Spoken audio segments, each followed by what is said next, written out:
Welcome back to another broadcast of Foundations of Revival, coming from our new studio location in the Carolinas.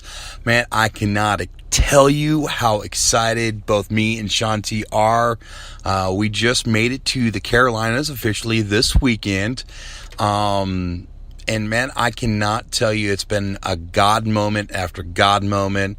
And don't get me wrong, when you've having those God moments, when he's pouring his favor out on you, you really will get the devil upset. He will throw a tantrum like a 4-year-old screaming on the floor. Let me tell you, because we've had, don't get me wrong, we talk about a lot of times, sometimes the encouragement side of things. We come from the standpoint of faith, power, kingdom, evangelism, signs, wonders, and miracles.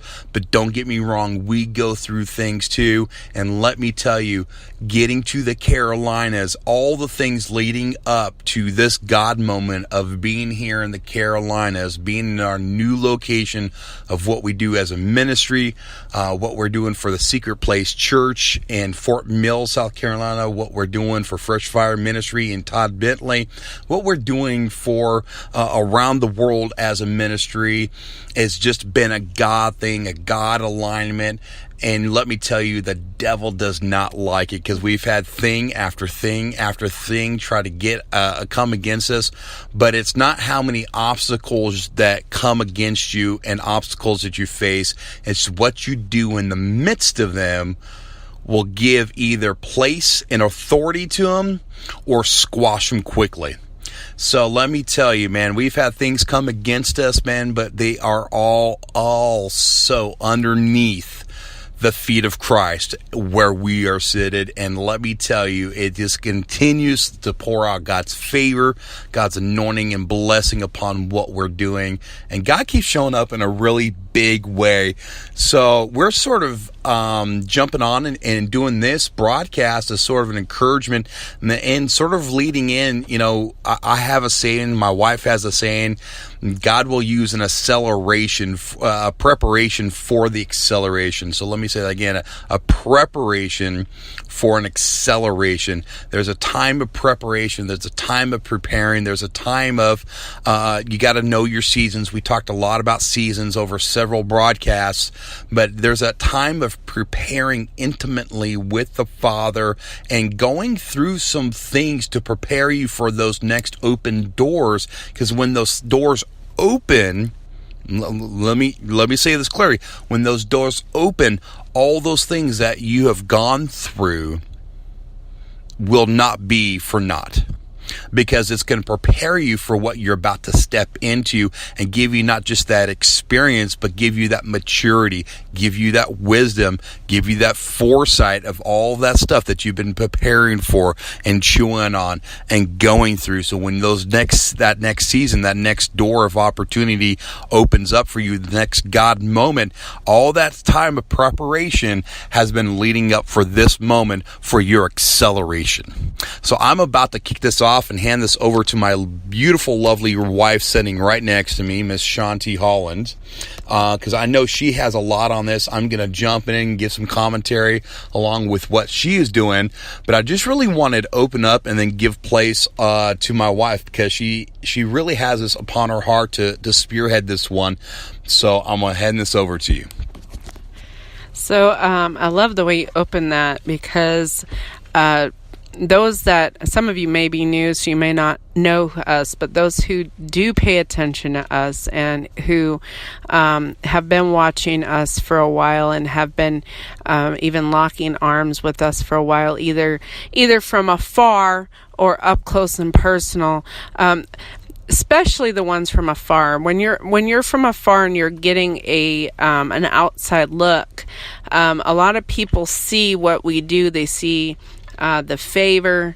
They see just how God moves us and how we move, and they miss the part of the struggles, not because they don't exist, but because honestly, we don't like giving glory to the enemy like ever. And so unless it's something where we really, really strongly believe that we need a band of people behind us, standing in agreement, like, we typically won't even throw something like that out.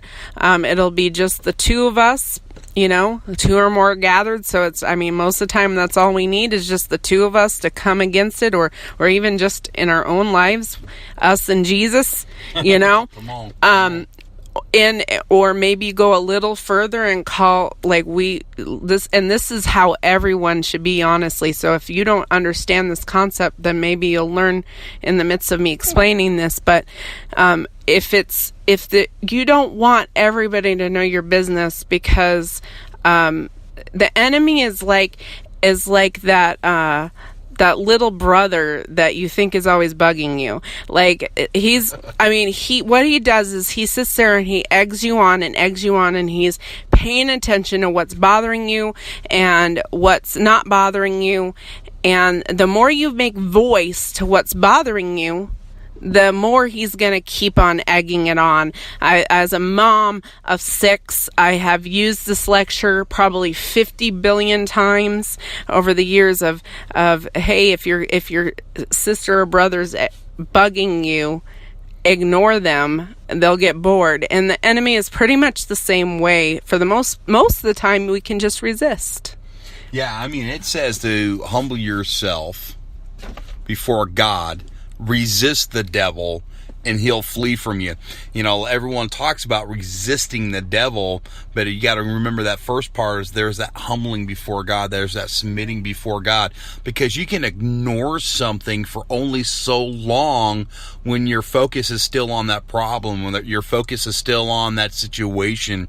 Instead of doing that, God is saying, hey, humble yourself before me, focus on me.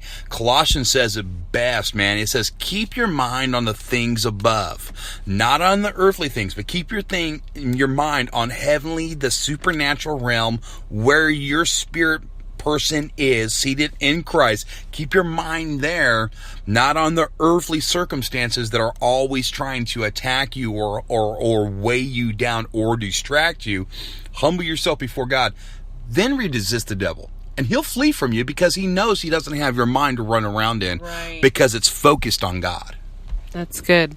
So anyways, yeah, that wasn't, when I have something to talk to you about more on the lines of the preparation, but when he brought that up, I felt like there's going to be some people who are going to come on who need some better understanding, about what you're seeing versus what's going on in the background. And so, because you guys, I remember being a young believer and hearing people from a pulpit say things that just sounded like they just fully arrived, and me feeling like I hope someday I can get there, and not understanding that they still had struggles behind closed doors because they weren't really transparent about that. And so anyways, we go, one of our favorite phrases, and I forget who said it. I want to say, it was was it Smith Wigglesworth? I don't know, but I've had many troubles, but I've experienced few. And that tends to be our motto.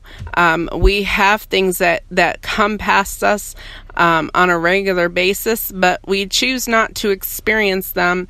And when we do experience them, we choose to submit them to the Lord as quickly as possible so that we can go on to the next thing.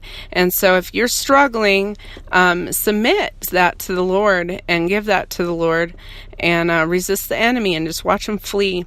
But anyways, so what I wanted to talk about is some of the things that go on the background of an acceleration like my husband and I just went through, or are beginning to go through, because people watch and they say, wow, that's fast. It's that moved really fast. You guys are just running, and they don't see the behind the scenes, what happens to get there. Yes, we are fast when we move. And I want to explain, though, the process of that, because Travis and I, we are forerunners. And so what we go through, typically that means there's going to be a bunch of people behind us that are going to have similar things that they're going to go through if they know how to navigate through it. And part of being a forerunner is plowing that ground so you don't have to work so hard. But the other part is giving you something to model and to see, so you can see how to get through. So you have better eyesight for what's going on. So you can see the pitfalls, you can see the direction, you can see what's in the way. And so I want to give you some clear direction on what's coming, because I believe there's a lot of people, they felt like their wheels have been stuck in the mud, that they're not going anywhere, like they're sinking further. I feel like there's a lot of people that I've literally heard this one of, I can't even think of the wording right now, but what's it called when the plane is going around in circles waiting to... It's on, like, on standby? No, it's not standby, but yeah, but similar, like you're just waiting for the landing, like you're being told you don't have a gate, and you feel like you're just going in circles waiting, and I forget the wording for that, but anyways, there's some people that have been in that. There's some people that have felt like the grace of what they're doing or where they're at is completely lifted, but they have absolutely no direction of where to go next. And I feel like maybe even you're struggling on knowing whether or not it's God moving you or it's the enemy messing with you, you know. And that's an important thing to know. You got to know which one it is, because obviously you don't want to hit the restart button if it's something that, you know, that the enemy's trying to get you to give up on. But you don't want to keep going if God's trying to get you to give up on it either, you know? And so it's important for you to understand your seasons, which we've been talking about for a very long time. But what I am seeing more than anything is I believe that there are a lot of people in a time period. I've heard even people talk about like the changing of the guards. There's a lot of people that are in a huge transition period. And you're right in the middle where you haven't found your landing spot, but you're getting there. You're almost there. Some of you may even have too many doors. You might have too many options. I know that was kind of the case for us at first, where we're like, okay, which one is it, Lord? You know? And you're trying to figure out which way to go, and it feels like you're just spinning where you are, and you're just going in circles. And what I wanted to explain is a process that the Lord has taught us in that time period of what to do that. Whenever we're in a position of that, we tend to ask the Lord ways to, in the natural, get prepared for the next transition. So for in this transition, one of the things that the Lord very clearly told us is, one, not to make a whole lot of extra added to our plates, because we are constantly moving and we are constantly glowing. We are constantly having people in and out. Yeah, and that honestly was a struggle for me, because I'm the guy that is go, go, go, go, go, go, go. Sometimes there's those times that I like to slow down, but when it comes to kingdom things, I'm like, let's go, let's go, let's go, let's go, you know, and my wife does a great job on setting things up. So she even brought this to me, I remember, and she's the same way. She's go, go, go, go, go too. And so she's all, no, I really believe the last part of the year, we need not to book anybody into our revival hub that we were doing at the point in time. We don't need to open up our doors to go out and minister, because we've been ministering all over the United States and a lot of different states. And she was just like, I really feel that Lord, and it testified when she said that. It was weird because, and it was, if you knew me, it's weird for me for that to testify on me, because I'm the go. I'm the, you know, go forth and be sent and go and do kingdom work, set people free, set the captives free, see them on fire, and see revival hit their area, see people healed, signs, wonders, and miracles happening, and people's lives radically transformed with the love of God. And so when she said that, it was just like, no, that's right. That was right on the money. Right. So, yeah, we tend to be like what Paul is, where we go unless God says stop. Until he says no more. But I really felt like in this season, the Lord was saying, instead, make sure your yeses are yes and your no's are no's, which is always important principle. I'm not saying it's not, but basically that although he was really cool about the go in this particular period, you need to make sure it's a go before you go. And so just be careful what you're saying yes to in this season, because I think a lot of it is because many need to rest to prepare for what's next. Yeah, and another great thing that he does in a time of preparation is he literally will start preparing you when it really honestly doesn't look like there's anything to prepare for. Because there's something to be said about obedience. And a lot of people are willing, but God says to be willing and obedient. Because a lot of people are, yes, Lord, send me to the nations, but they won't go get their passport. Hello, somebody. They'll say, yes, I'll go do street evangelism, but they'll sit on their couch playing Xbox all weekend. I mean, there's like simple things that you can be doing, and they're willing in their mouth and in their head and even in their heart, but the obedience matching up with your will and His will needs to be there too. So there came a time where the Lord says, hey, I need you to start downsizing. Now, we're a family, of course we have 6 kids, okay? Plus we're married. 4 of the kids live with us. 2 of the kids are already out of the house. But so we have total 6 people in one household, and God's saying, hey, it's time to start downsizing some things. What can we do to downsize? So we literally conversated and were like, okay, God's telling us to downsize. We have no definitive place as a 100%, this is what you're going to next. There are some things in our hearts. There are some places that were leaping inside of us. There's things that God was putting on our plate, some many doors of opportunity that were opening, but we wanted confirmation 100%. This is where you're going. This is my best for you in this season from God on where to go next. But we weren't going to just sit around and go, okay, open the door first, and then we'll get ready. That's completely backwards. That's so backwards, it's ridiculous, because what you have to be ready to do is when God walks through the door is okay, I'm stepping through now.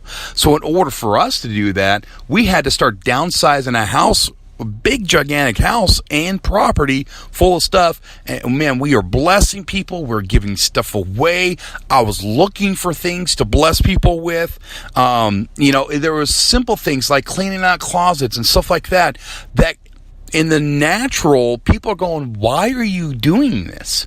Because you don't know exactly where you're going next. So why would you do that now? So God be working on you in this season right now of going, hey, I need you to do this one simple thing.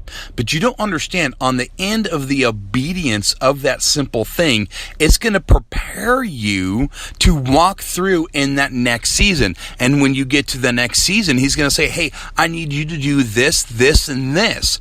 And when you do those things in obedience, watch out, because the doors will open up in such a way that when you walk through, you're like, oh my gosh, I'm running 1,000,000 miles an hour. How did I get this far, Lord? I mean, you look back, you're like, wow, this was amazing. How can I get that far?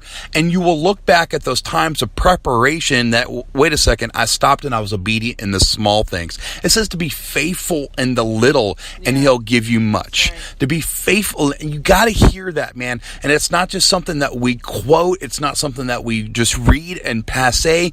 It says that, and I was even praying this out before this broadcast, that every scripture is God breathed. That's literally God's spoken word, the ruah of God, the living breath of God over that verse.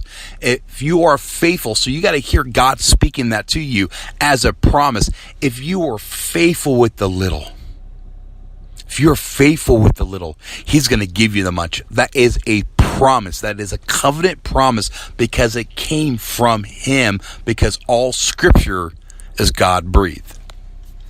That's right. And so, also, I mean, that is a natural principle, but there's also a spiritual principle to that. So, for some of you, where you're going, there's a purging, and that needs to be done in you spiritually.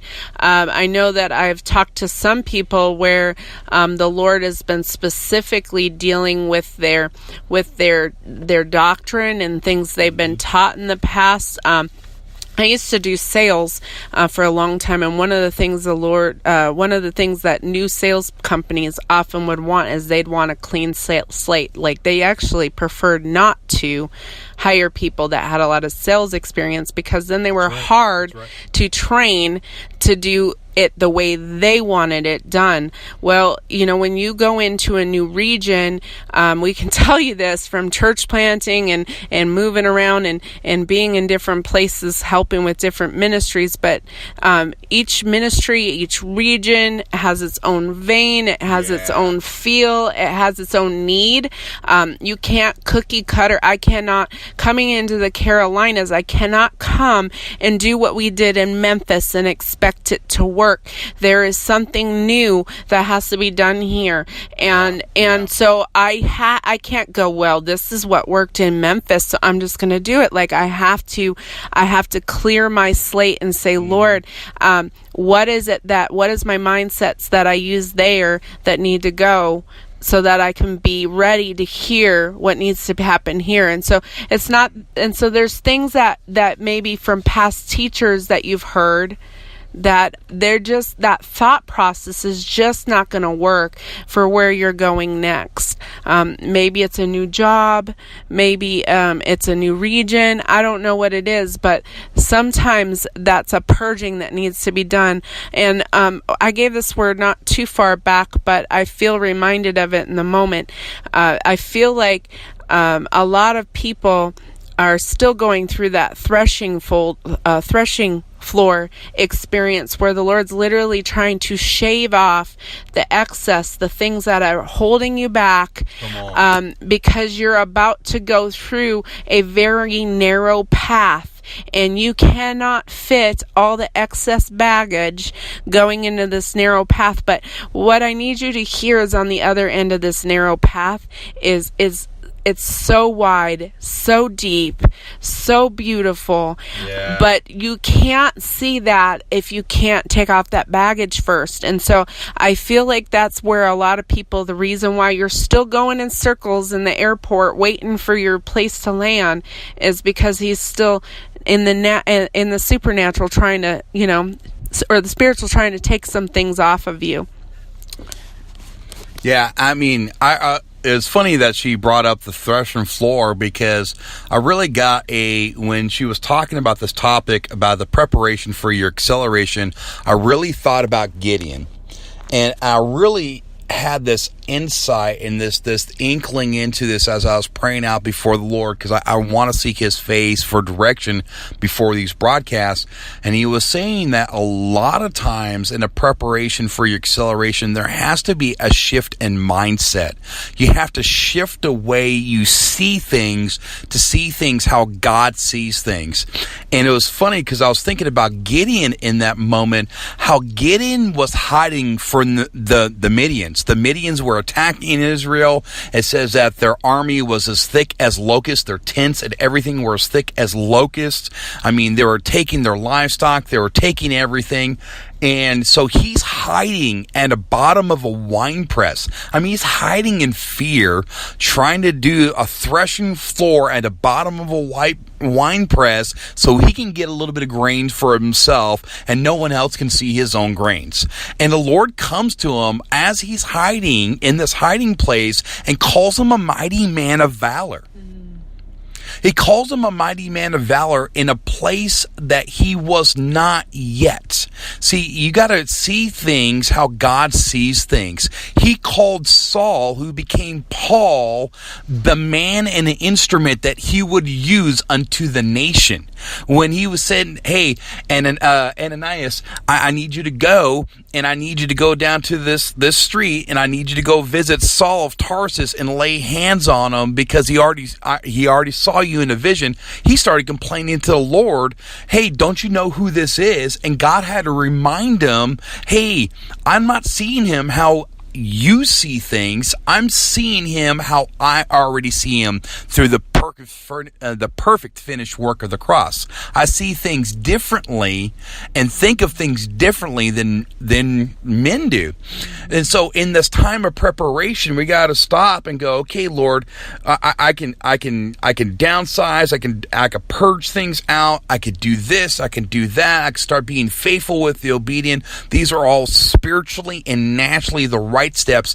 But the most important during all of that is to stop, hit your knees, or get some carpet time, as I call it, and get quiet before the Lord and go, Lord, I need to see this as you see this. I need to see my next steps as you see them. I need to see these next, months or next years, or what you have for my ministry or my marriage or my workplace or my finances. Lord, I need to see them the way you see them, because when you do, there's such a victory, there's such an unlocking, there's such a breaking off of oppression when you start seeing things the way God does, because God doesn't see you as someone that's oppressed. He sees you as radiant. He sees you as lovely. He sees you as a mighty man or mighty woman of valor, not hiding in a wine press like Gideon was. He sees you He sees you at that next step and that next level, going from glory to glory. So we have to shift our mindset and renew our mind to what not only God is saying for those next steps, but what God already is saying through His Word about you. Yeah, that's good. That's good. I was sitting here smiling because I gave a word the other day that I really needed to release. I have so much stuff going on, but I had to stop and release the word. And it was partly on what I was talking about. And then I went into the Gideon thing, like right after that, because that's so true. I really believe more than anything right now, there's a lot of people that He's really trying to get a hold of, to see themselves the way that God sees them, and if you could just get that, like, I even feel like even with us, I think we're pretty confident in who we are, but there was even a time period leading up to this where the Lord had to put us in remembrance of what He's already placed in us, because for some of you guys, I think that that it's maybe been a long season where you have not been able to do what you love, and the Lord is wanting to pull that back out of you. And pull that back out of you. And some of you have always felt it in you, but just not had that opportunity. And so He's trying to show you it's time. It's time. Speaking of time, unfortunately, we are going to be at the end of this one broadcast. We may do a part 2 on this, but we want to let you know a little bit of our resources to stay connected with us. If you want to stay connected, find out a little bit more about our hearts, sow into what we're doing as a ministry, not just here, but around the world, you can always go to Foundations, that's with an S, foundationsofrevival.com. It's the same title as the broadcast, just with a .com. So foundationsofrevival.com. Hey, we love you guys, and we are so encouraged. And just to let you know, we got some free resources also on there, so you can go on there, and there's some free resources. And also to let you know, we're on several different outlets, not just on Radio Air Jesus, not just on podcasts, but we're also on Spotify, we're on YouTube, we're on a lot of different resources that are out there made free and available just for you. We love you, and may you have another blessed week.